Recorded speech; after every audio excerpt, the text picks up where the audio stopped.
আজকে বানাবো লাল শাকের চচ্চড়ি। লাল শাকের চচ্চড়ি কিন্তু অনেক রকম সবজি দিয়েই বানাবো। প্রথমে কিন্তু কড়াইতে দিয়ে দিচ্ছি হচ্ছে তেল। তেলটা গরম হয়ে গেলে এবার দিয়ে দেবো হচ্ছে 5 ফোড়ন, শুকনো লঙ্কা, তেজপাতা।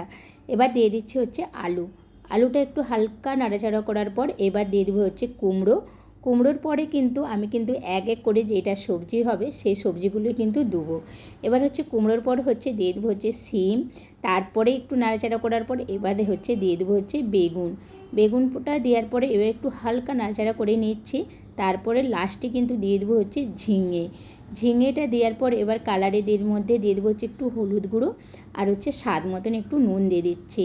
নুনটা দিয়ে ভালো করে সবজিগুলো একসাথে ভেজে নিচ্ছি। আর এর মশলার মধ্যে দিয়ে দিচ্ছি হচ্ছে জিরে আর সর্ষে বাটা, আর এদিকে দিয়ে দিচ্ছি শুকনো লঙ্কার গুঁড়ো।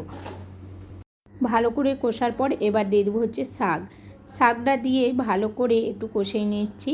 এবার হচ্ছে ঢাকা দিয়ে একটু রেখে দেবো, যেহেতু শাকের মধ্যে জল থাকে সেই জন্যে জল যেহেতু একটু আছে বেরিয়ে গেছে, আর একটু শাকের সাথে একটু কষিয়ে নিচ্ছি।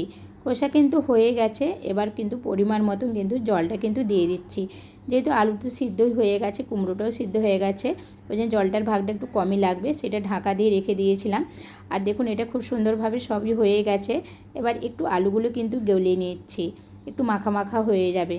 আর এটা কিন্তু হয়ে গেছে। নামানোর সময় কিন্তু একটু এটা জিরে ভাজা আর শুকনো লঙ্কা এটা কিন্তু দিলে এই শাকের টেস্টটা কিন্তু খুব সুন্দর আসে।